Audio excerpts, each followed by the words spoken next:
The recession is said to be over, and economies around the globe are awakening to a new reality. The recoveries are uneven, and the United States isn't the fastest growing economy. The U.S. is still the largest economy, but countries like China and India are growing quickly. That's the finding from the Associated Press's new Global Economy Tracker, a quarterly analysis of 22 nations that account for more than 80% of the world's economic output. The breadth of the growth gap between rich and poor nations has surprised economists, and few see it narrowing. In the past, countries like China and India have tended to depend on the United States and other Western countries for their growth. They would grow at a faster pace than we did, but they'd grow in tandem. When we grew, they'd grow. What's happening now is they have generated their own internal engines of growth, and they don't need us as much as they used to.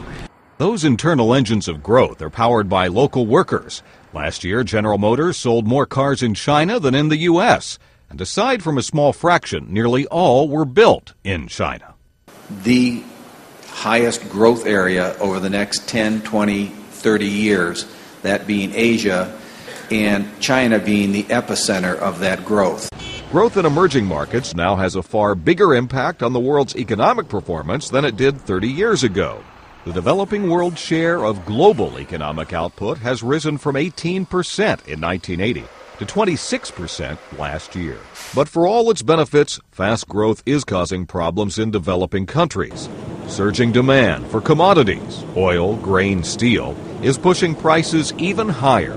I don't think China can sustain the growth, and I think the officials in China even know that. You know, they've made claims about how they're going to try to curb the inflation, how they're going to try to curb this excessive growth that's occurring, because they know it's not sustainable. The growth gap between emerging economies and developed nations may be feeding on itself.